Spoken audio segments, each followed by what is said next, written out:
Un avion de surveillance russe, un Ilyushin-20, a disparu des radars dans la nuit de lundi à mardi.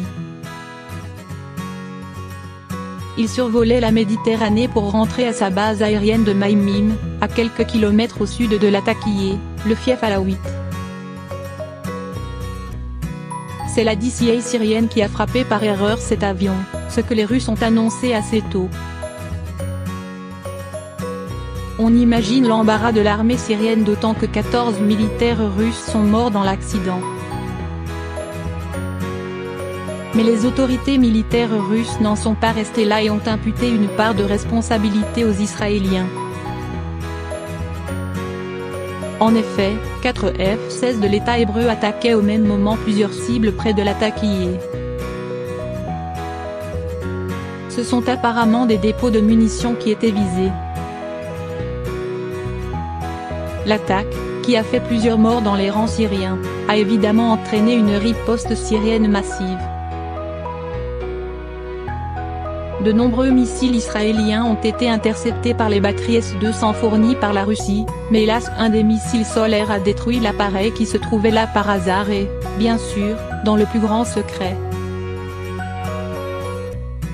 Les raids israéliens sont très nombreux en Syrie et posent de sérieux problèmes de sécurité à l'aviation russe, prévenue au dernier moment. Cette fois, les Russes ont été avertis à peine une minute avant le raid, ne leur laissant pas le temps de prévenir leur appareil afin qu'il change de roue. La colère des militaires russes contre Israël est grande, mais Poutine a préféré calmer le jeu en évoquant des circonstances accidentelles tragiques. Il ne souhaite manifestement pas en faire une affaire d'État au moment où il privilégie le jeu diplomatique, plutôt que l'escalade militaire. Après tout, Israël s'était, pour une fois, montré souple dans la reconquête récente de la province de Daraa, au sud du pays par l'armée syrienne.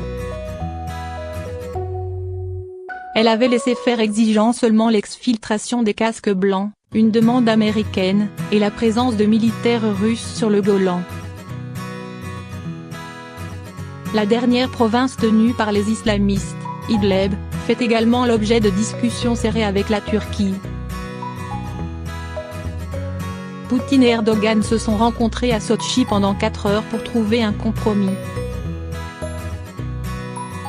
Le résultat est encore un peu flou, mais un accord se dessine pour démilitariser une partie de la région, ce qui éviterait aux islamistes soutenus par Ankara de subir les bombardements russes.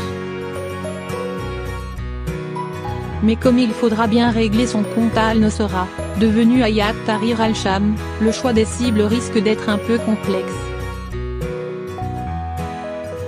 L'accord entrant en vigueur mi-octobre, Russes et Turcs ont un peu de temps pour affiner le processus.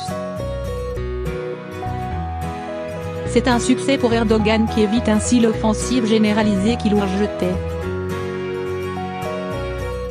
Mais aussi pour Poutine qui, méprisé par les Occidentaux, démontre qu'une nouvelle fois, il est le seul à pouvoir parler avec tous les acteurs locaux du conflit syrien. Dans ce contexte, une crise avec Israël n'était pas envisageable. Mais le droit que s'arroge Israël à bombarder régulièrement la Syrie qui ne la menace pas est tout de même exorbitant.